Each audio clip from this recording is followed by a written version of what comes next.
le podcast Social Selling.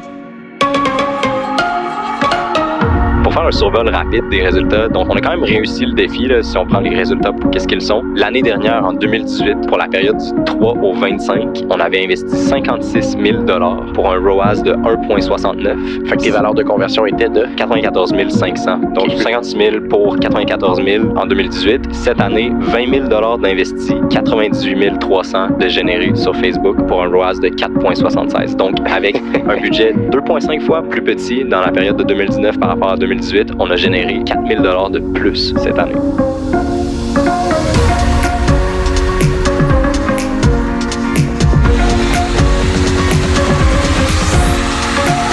Mon nom est Antoine Gagné, au nom de toute l'équipe de J7 Media. Je suis très content de vous avoir avec nous aujourd'hui pour un nouvel épisode de Social Selling. Dans les précédents épisodes, on avait eu la chance de vous présenter une stratégie mise en place pendant la période du Black Friday où un de nos clients, avec 100 000 $ d'investissement en publicité sur Facebook, avait réussi à faire plus de 600 000 $ de vente. On continue sur cette lancée en vous démontrant aujourd'hui une approche à utiliser pour la période de Noël cette fois.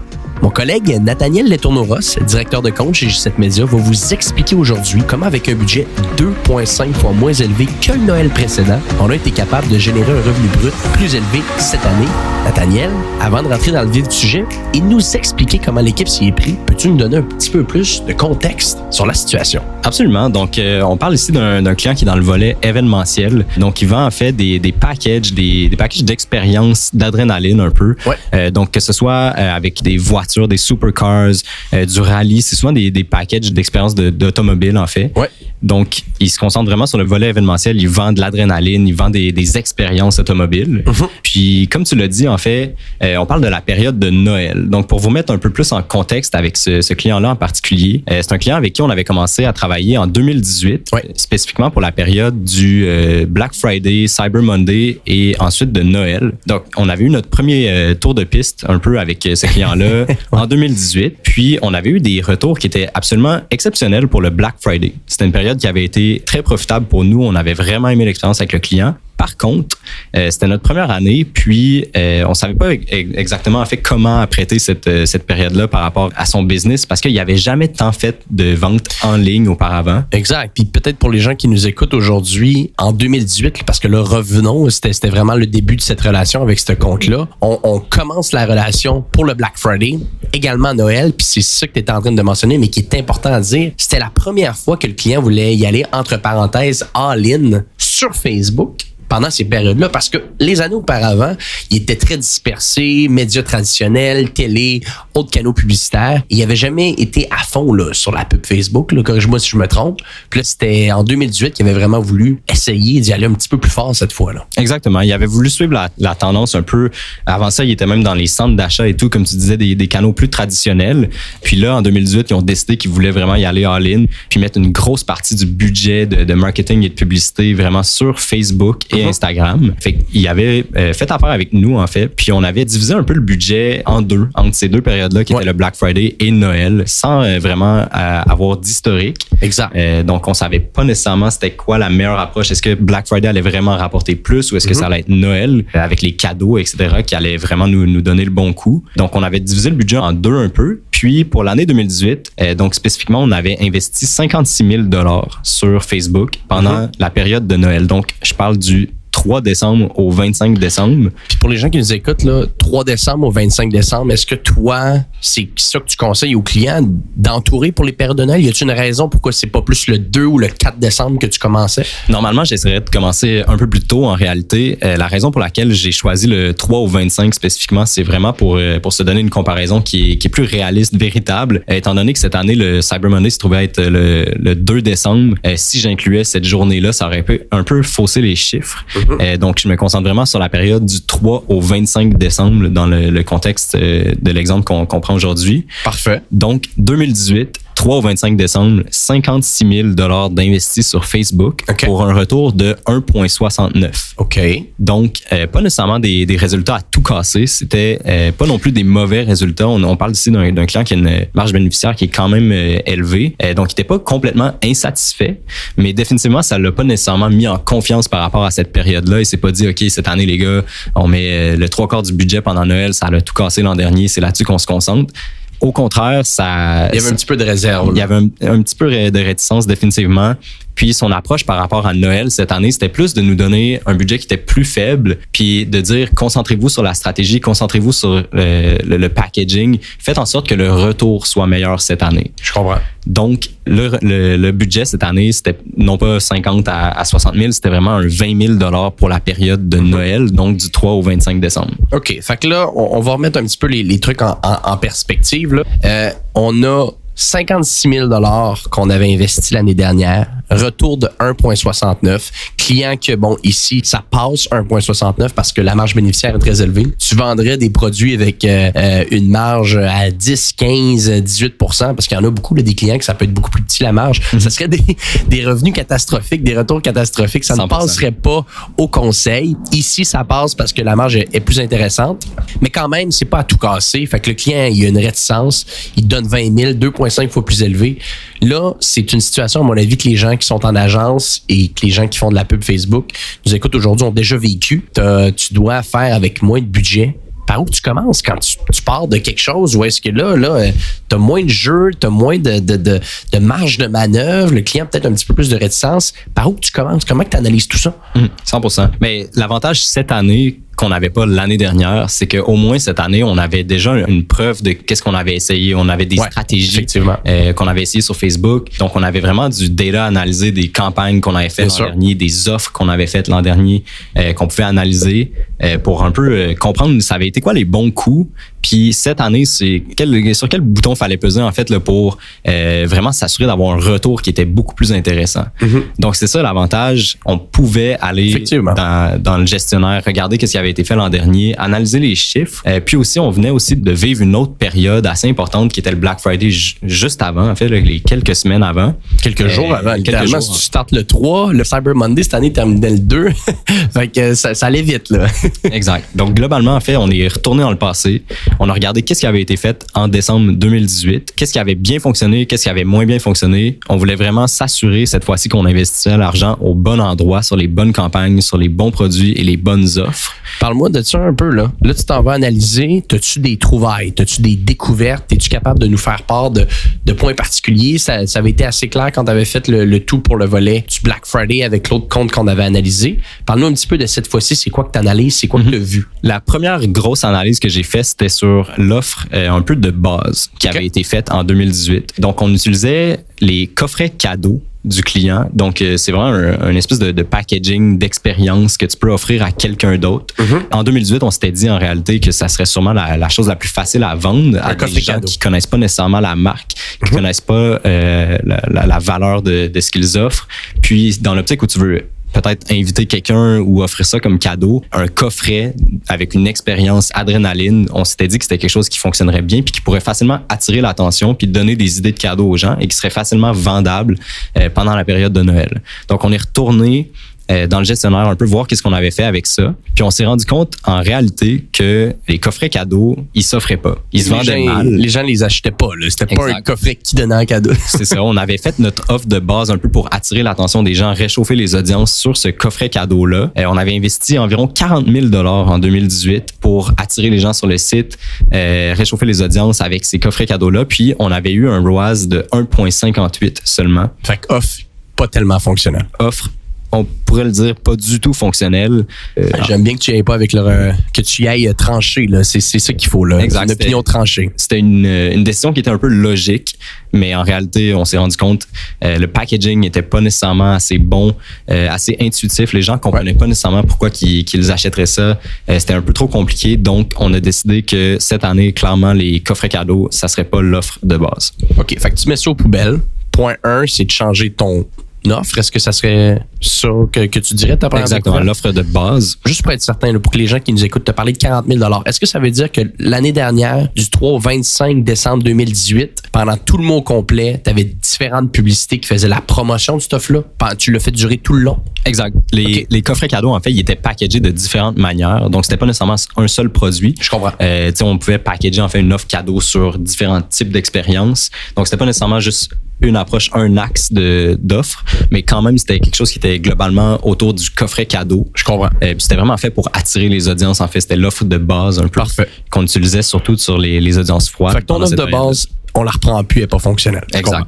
Ensuite, les offres sporadiques. Donc, en 2018, sans savoir nécessairement exactement comment on allait réussir à hook les audiences, on avait choisi de faire 12 offres de Noël. Donc, les 12 jours de Noël. On avait fait des offres de 24 heures sur une panoplie de différentes expériences qui nous avaient donné à certaines occasions des très bons retours, d'autres occasions des moins bons retours. Donc, puis peut-être je ferai une petite parenthèse à ça, Nathaniel. Pour les gens qui nous écoutent, c'est quand même un truc qui fonctionne encore. Je suis épaté ça chaque année de tester ça, les 12 jours de Noël. C'est quelque chose qui est vieux depuis quand même assez longtemps, que beaucoup d'entreprises utilisent. Dans le cas-ci, ça avait été utilisé en 2018. J'imagine que tu vas en tirer des conclusions, c'est ce que tu veux nous dire, mais pour les gens qui nous écoutent, considérez encore cette approche-là. On dirait que c'est ancré dans la mentalité, dans la tradition des gens avant Noël, les 12 jours de Noël. Tu es capable d'intégrer des promotions autour de ça. C'est assez impressionnant. Exact. C'est une bonne façon, en réalité, de garder ton audience un peu avertie, en alerte.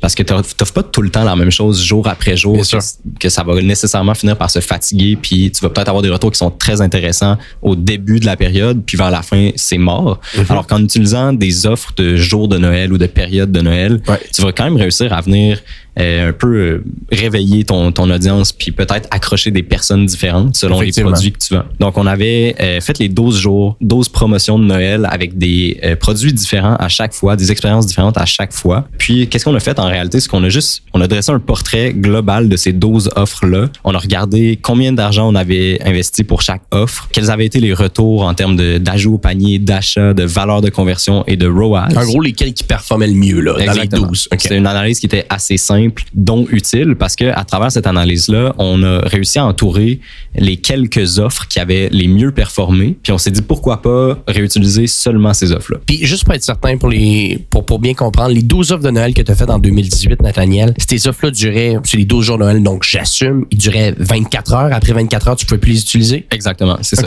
C'était vraiment une offre, c'était pour jouer vraiment sur le urgency puis le scarcity. Tu veux vraiment pas offrir ton offre pendant une semaine, pendant la période de Noël, sinon tu vas la fatiguer. Donc, c'est vraiment chaque jour une offre différente. Puis, on a dressé le portrait, puis on a regardé c'était quoi les plus performantes. Parfait. Donc, ça, c'était le point numéro 2.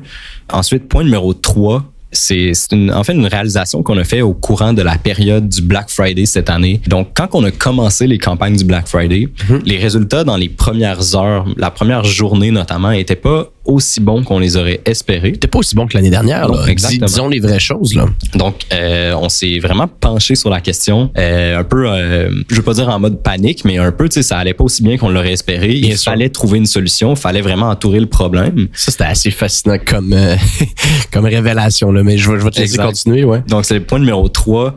L'analyse, c'est ça, les genres. Donc, en fait, qu'est-ce qu'on a réalisé pendant le Black Friday, c'est que... juste pour être certain pour le Black Friday 2019. Exactement, c'est ça. On analyse vraiment le Black Friday 2019. On avait laissé Facebook optimiser. Comme on fait la plupart du temps, c'est ce qui est en fait conseillé, c'est le best practice. Tu veux laisser Facebook optimiser sur les audiences en lui laissant le plus de flexibilité possible. Donc, on le laissait optimiser autant sur les hommes et les femmes comme il le voulait. Puis, instinctivement, des offres sur des expériences d'adrénaline. Des expériences automobiles, de rallye, de supercars.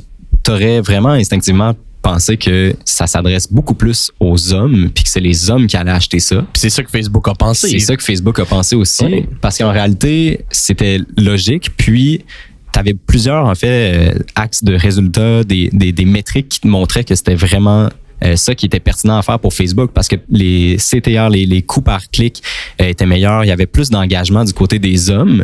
Mais en analysant vraiment la plateforme de vente du client, en regardant les achats puis les conversions qui se passaient, on a réalisé que c'était tout le temps des noms de femmes. C'était impressionnant. Puis pour les gens qui nous écoutent, là, puis là, qui se disent « Ouais, mais les gars, faut que vous connaissiez votre persona avant de lancer une campagne. Là. Si vous vous adressez à une femme, ciblez juste les femmes. Si vous vous adressez à des hommes, ciblez juste les hommes. » 100% d'accord. La chose la plus importante quand tu fais des campagnes de pub, c'est de connaître ta clientèle cible. On est tous d'accord. Et dans un cas comme ici, les datas, c'est ça qui est impressionnant parce que les datas des années précédentes nous prouvaient pas qu'il y avait juste la gente féminine qui allait acheter ces expériences-là ou qu'il y avait juste les hommes qui allaient acheter. Les ventes étaient très divisées et nos 100%. campagnes étaient continuellement sur ces deux axes-là. Puis, je veux dire, il n'y avait rien qui nous prouvait de dire que cette année, il fallait plus investir sur les hommes ou plus investir sur les femmes. Donc, on avait laissé littéralement Facebook optimiser. Puis, je pense qu'au final, ça a peut-être pas été la meilleure idée.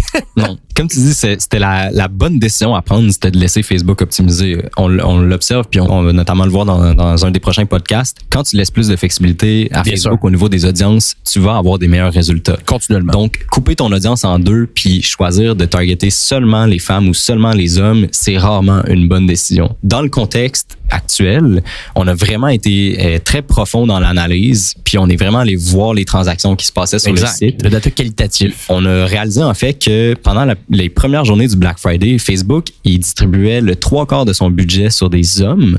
Puis les transactions sur le site web, c'était environ 50% des femmes. Donc on se disait, crime, avec même pas le 1/4 de l'argent qui est investi sur les femmes, on a 50% des transactions qui va sur Ça ce n'avait genre aucun là. sens. Ouais.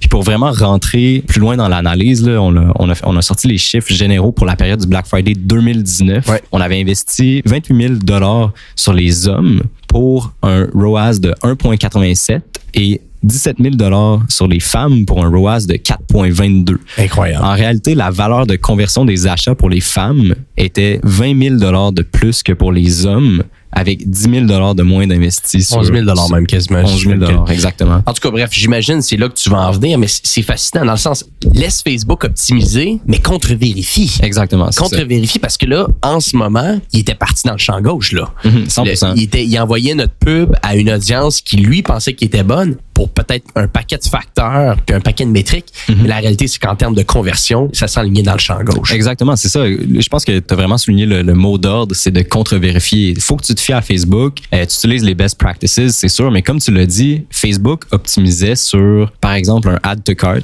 Puis possiblement que les hommes faisaient beaucoup d'add to cart ou ils cliquaient beaucoup sur les pubs, ils témoignaient d'un intérêt clairement. Donc Facebook continuait à mettre de l'argent sur cette Bien audience-là sûr. en pensant que ça allait être elle qui allait convertir.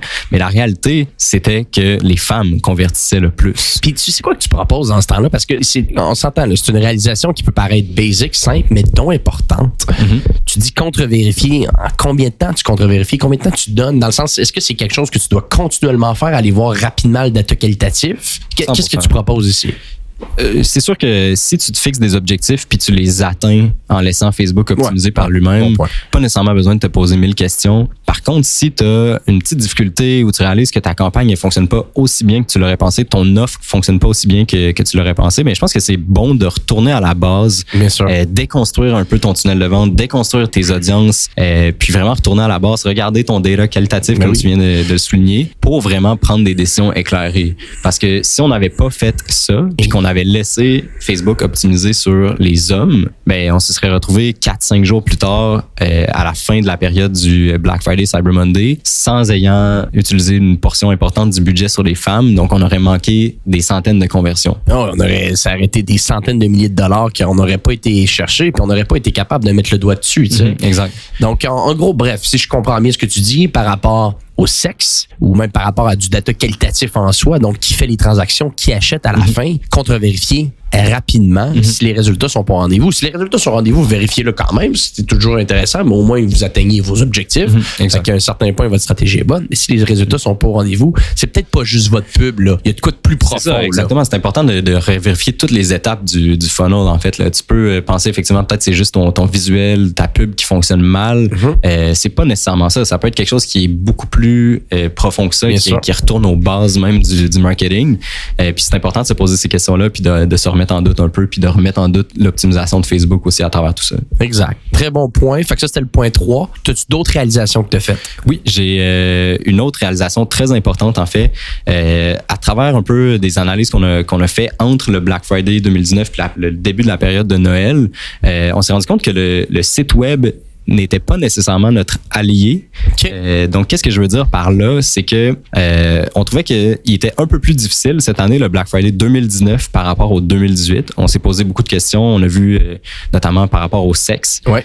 L'optimisation de Facebook n'était pas nécessairement bonne. Puis, on a aussi réalisé que le taux de conversion était moins intéressant cette année que si on le comparait à la période de novembre 2018, donc Black Friday 2018. Le site web convertissait moins. Le site web convertissait moins. On a fait un tableau comparatif, en fait, avec toutes les données puis les métriques de clics et d'engagement c'est impressionnant. pour refaire un peu le funnel jusqu'à la conversion. Puis on s'est rendu compte en réalité qu'on amenait du trafic de malade. Ouais, on amenait plus de trafic. Là. Si je pense, ma mémoire est bonne, je pense qu'il y avait 28 000 clics au total cette année contre 21 000 l'année passée. Exact, environ. Là, c'était environ 9 000 clics de plus cette année. 9 000 clics. Landing page views aussi. Tout était plus élevé. Click-through rate était plus élevé, mais ça convertissait moins bien sur 100%. Le site web. Exact. Donc, c'était un peu juste de réaliser, en fait, OK, l'an passé, on amenait aussi le trafic sur le site web. Ça allait bien. Peut-être que cette année, le site il est un petit peu moins performant, il est moins rapide. Peut-être les pages, ils communiquent moins bien aux audiences. Ouais. Il y a plusieurs raisons qui peuvent expliquer ça. Mais bon, le bottom line, c'est qu'on a réalisé que le site convertissait pas très bien cette année. Parce que tu as beaucoup plus de trafic. Là. C'est 9000 personnes de plus pour moins de ventes brutes parce que c'est à ça qu'on est arrivé. Il y a eu beaucoup moins de ventes brutes. C'est assez impressionnant. Exactement. Donc, ça, c'était la réalisation numéro 4. Le site web était peut-être un petit peu dysfonctionnel. Puis, la réalisation numéro 5, c'était la force des concours. Donc, on avait organisé beaucoup de concours pour le Black Friday 2019. Qu'est-ce qu'on faisait avec ça? C'est qu'on avait des publicités qui présentaient en fait un concours par rapport à une des expériences. Donc, courir la chance de gagner une expérience en supercar, courir la chance de gagner une expérience de rallye. Puis, on amenait les audiences sur des landing pages, des opt-in pages. Les gens nous donnaient leur email. Puis par la suite, pendant le Black Friday, on leur envoyait des séquences mail pour leur faire les offres du Black Friday qu'on faisait globalement. Puis ces campagnes-là généraient des ROAS de fou. En fait, là, des 18 c'était de fonctionnel. ROAS. C'était très fonctionnel. Très bonnes. Là. Exactement. Donc, qu'est-ce que j'ai fait rapidement? En soulignant que c'était des campagnes qui étaient super fonctionnelles, qui généraient des très bons résultats, j'ai voulu quand même, étant donné qu'on l'avait fait sur différents axes de produits, j'ai voulu aller entourer c'est lesquels qui avaient été les plus fonctionnels, puis est-ce qu'il y en avait là-dedans qui fonctionnaient moins bien. Puis moi, je voudrais rajouter un truc. Tu sais, il y a souvent des gens qui disent « Ah, moi, ma campagne sur Facebook, je fais un concours Facebook. » Okay? Puis on dirait que c'est comme une manière de dire qu'on fait une bonne campagne parce qu'il y a beaucoup d'interactions qui va se faire avec des concours. Il y a beaucoup de partages, beaucoup de commentaires. Moi, j'ai un truc à dire pour les gens qui nous écoutent par rapport aux concours. Les concours peuvent être une très bonne manière de fonctionner tant son temps que tu as un objectif de monétisation avec ça. Puis peut-être qu'on va avoir des exemples visuels qu'on va pouvoir donner dans les notes là, par rapport à ça. Mais je vous invite à regarder, clairement ce qu'on va faire puis ce qu'on va vous donner dans les notes du podcast parce qu'on va vous donner des exemples de comment on les construit, les concours. Faites-les comme ça vos prochains, vous allez voir c'est fonctionnel parce que ce que tu veux, c'est que les gens, une personne qui participe à un concours pour un certain prix, automatiquement, ça veut dire qu'elle a un intérêt pour ce produit-là. Là. Donc, si elle participe à un concours, elle a un intérêt avec ce produit-là, pourquoi tu ne pourrais pas y faire une offre rapidement d'acheter ton produit par la suite à rabais? Ça, c'est quelque chose que beaucoup de gens oublient. Là. Ils pensent que dès que le concours est fait, c'est correct, j'ai fait ma job. Non, c'est le temps d'y faire une offre. Il vient de participer à ton concours. Et si tu es capable de mixer concours sur Facebook avec offre automatique là, qui se passe suite à une participation au concours, vous allez voir, puis nous, c'est quelque chose qui arrive très souvent, les résultats automatiquement vont être au rendez-vous et vous allez avoir été capable de monétiser votre concours. C'est un excellent point. On a souvent l'impression que le concours, il sert surtout à attirer l'attention, à peut-être faire connaître ta marque, connaître des produits que tu offres, mais la réalité, c'est que tu peux facilement convertir ces personnes-là parce que, comme tu viens de le souligner, ils viennent de témoigner un intérêt. Exact. Ils veulent le produit. Ils veulent participent à un concours pour l'avoir. Ils le veulent, peut-être à rabais, peut-être gratuitement, mais ils veulent. Quelqu'un qui le dit qu'ils veulent, si t'es moindrement bon en persuasion publicitaire, c'est un bon texte de rédaction, tu risques d'être capable de packager une offre qui va donner envie à cette personne-là d'acheter ton produit. T'sais. Exactement. Donc, point 5, la force des concours, tout simplement. Puis, analyse rapide autour de ça, des différents axes de produits qu'on avait utilisés pour les concours. Juste entourer, c'est lesquels qui avaient le mieux performé versus ceux-là qui avaient moins bien performé pour, encore une fois, être dans l'optique de vraiment bien utiliser le budget. Donc, vraiment le placer sur les offres, les produits qui fonctionnent bien. Parce que là, tu as une analyse plus profonde à faire, sachant que tu as 2,5 fois moins de budget. Exact. J'imagine qu'on va s'enligner sur qu'est-ce qu'on a fait, les réalisations, les résultats. Avant d'aller là, je vais faire un petit récapitulatif. 5 analyses que tu as faites. La première analyse que tu as faite, c'est que l'offre fondamentale, la fondation de ton Noël 2018, cette offre-là n'avait pas été bonne. Tu avais un retour de 1,58 si ma mémoire est bonne, puis tu avais mis beaucoup de budget là-dedans. Donc, cette offre-là pour une offre qui va durer pendant toute la période de Noël, peut-être ne pas la réutiliser parce qu'elle n'était pas comprise, elle n'était pas une offre qui convertissait beaucoup. Ça, c'était quelque chose d'assez important. Le deuxième point que tu as mentionné, tu as fait les 12 jours de Noël et je vous conseille de le faire également. C'est quelque chose qui fonctionne. Et sur les 12 jours de Noël, sur les 12 promos que tu as faites pour les 12 jours de Noël, il y en a qui étaient bonnes, il y en a qui étaient moins bonnes. Donc, tu as entouré les plus fonctionnels pour, j'imagine, tu vas nous le dire dans quelques instants, les utiliser par la suite. Réalisation au point 3, impressionnante sur le sexe de qui achète les produits. Antécédent, t'avais pas d'antécédent qui te prouvait que c'était davantage les femmes qui allaient acheter les produits, mais finalement, tu t'es rendu compte que cette année, il y avait quelque chose qui était complètement différent de l'année dernière, on s'entend. Le point 4, ton site web n'est pas ton allié, puis ton point 5, La force des concours. La force des concours, exactement. OK. Donc, ça, c'est les réalisations. Qu'est-ce que tu fais maintenant, Nathaniel? Comme tu l'as dit, c'est des réalisations. C'est un peu je veux dire, c'est pas des hypothèses nécessairement, mais en gros, c'est vraiment des axes sur lesquels tu peux travailler. Donc, on a vraiment relevé les points importants de qu'est-ce qui avait bien fonctionné, où on peut s'améliorer, qu'est-ce qui est complètement dysfonctionnel puis qu'il faut absolument écarter.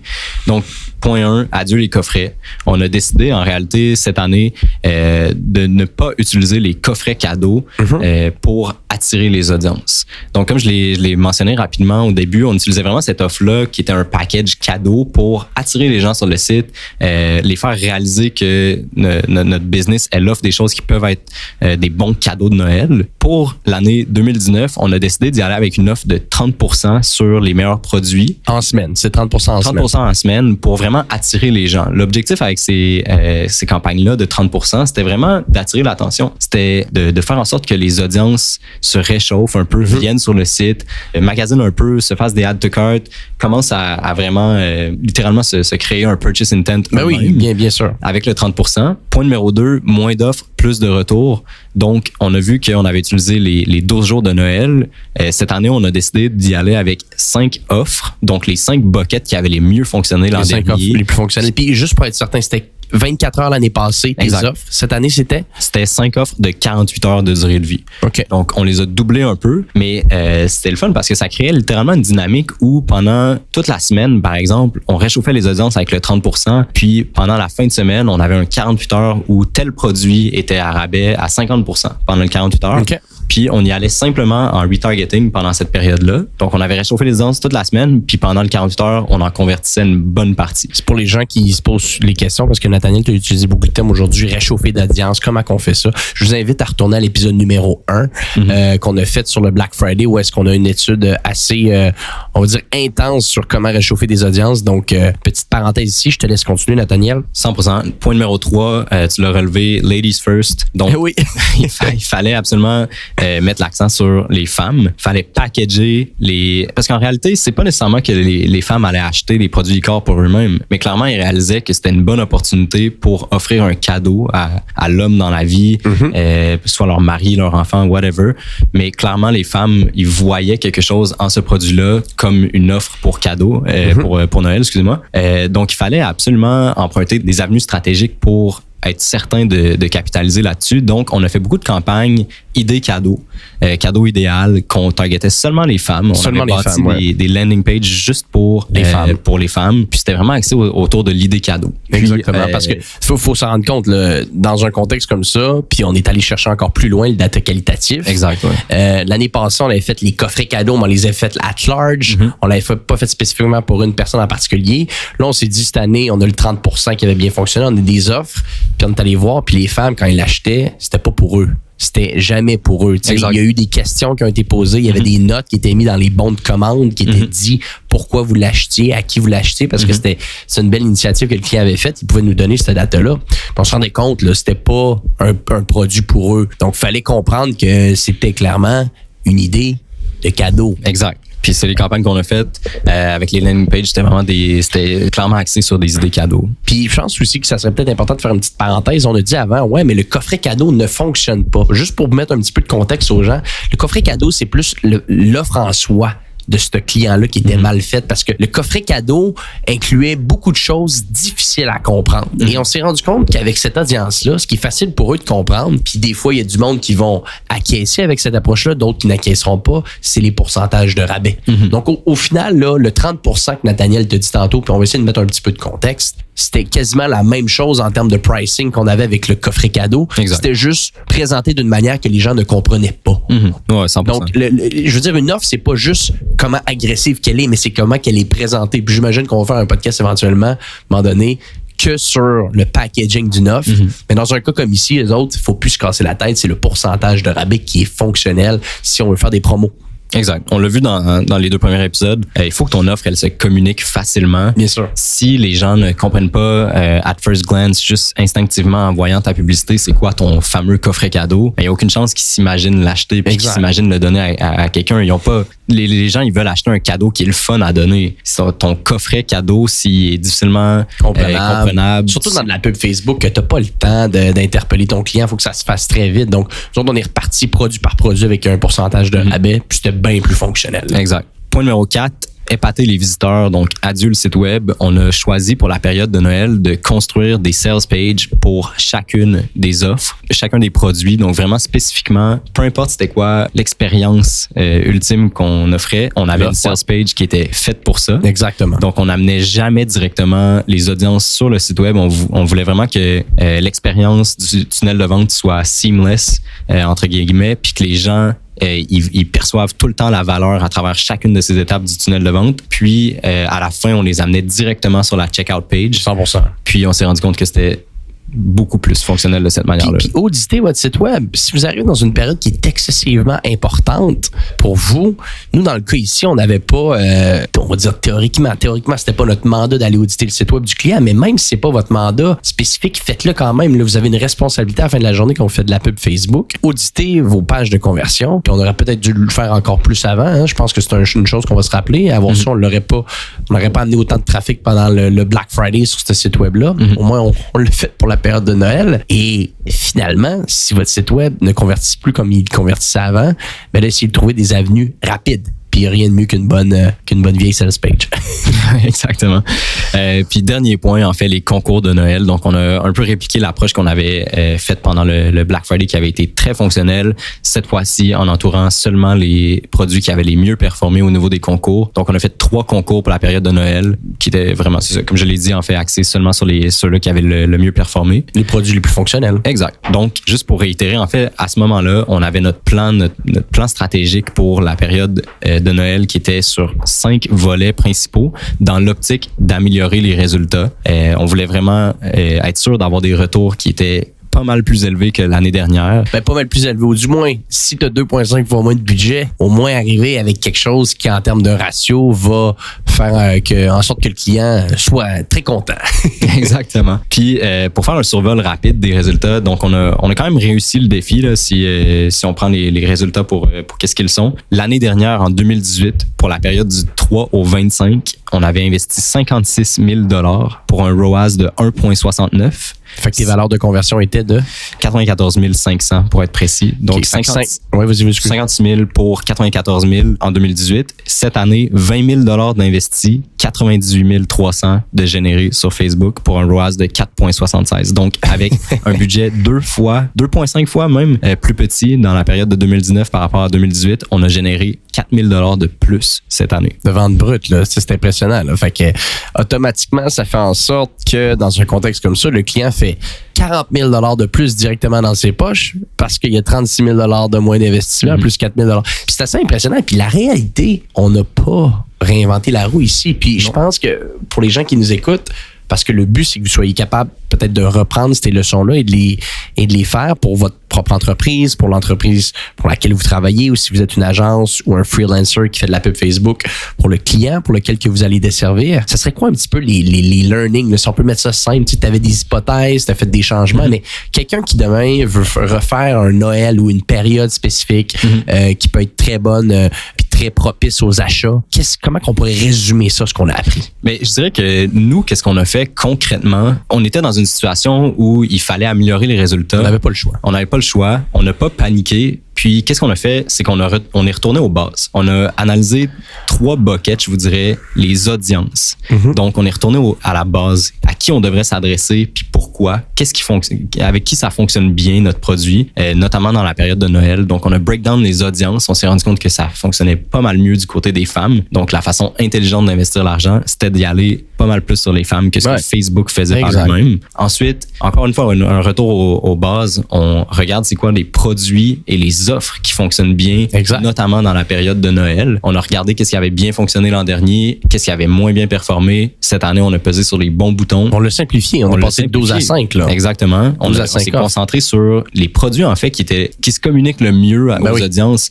Et il y a quand même des produits qui sont moins généralisés. L'intérêt est moins généralisé par rapport à un tour d'hélicoptère que par rapport à un tour de Ferrari. Bien sûr. Et donc, logiquement, il y a des produits sur lesquels il faut se fonctionner. On est retourné à la base pour les offres. Est-ce qu'on a une offre qui est facilement communicable? Est-ce que les gens comprennent bien, perçoivent bien c'est quoi la valeur de cette offre-là? Dans le contexte de Noël, est-ce que ça s'offre bien en cadeau? Si la réponse est non, bien, clairement, il faut que tu changes ton offre. Donc, on est retourné aux bases pour les audiences, les produits, les offres et finalement pour le tunnel de vente. Bien sûr. On a breakdown toutes les étapes de notre tunnel de vente. On s'est rendu compte qu'il y avait des endroits dans notre funnel où ça fonctionnait moins bien, puis il y avait des raisons évidentes pour lesquelles ça fonctionnait moins bien. Puis la solution à ça a été de un peu remixer nos sales pages, les rendre plus attrayantes, puis faire en sorte que tout le tunnel de vente, en fait, les étapes, il y a une relation qui est très agréable pour le consommateur, puis il reste tout le temps dans son engouement d'achat. À chaque offre, sa sales page. À chaque offre, sa sales page. S'il clique sur une publicité de rallye, mais tu veux pas l'envoyer sur un site web où tu as une dizaine de produits en promotion, puis qui se perd un peu là-dedans, puis qu'en une seconde, il a cliqué sur X, puis il a aucune chance qu'il achète. Donc, c'est vraiment ça. Je vous dirais, concrètement, c'est vraiment un retour aux bases. Se poser les bonnes questions par rapport aux éléments les plus importants dans le tunnel de vente, pour les produits, offres et pour les audiences. Merveilleux. Nathaniel, merci beaucoup de ces informations-là. Je pense que pour les gens qui nous écoutent, ça va vous être très utile. Comme je vous ai dit, on va mettre un lien dans les notes de l'épisode où est-ce que vous allez pouvoir avoir accès concrètement à toute cette étude-là sur notre site web. Je pense que ça va pouvoir vous donner des idées pour le prochain Noël. Et sur ce, j'espère que vous avez aimé l'épisode et on se dit à bientôt pour un prochain épisode de Social Selling. Le podcast Social Selling. Social Selling.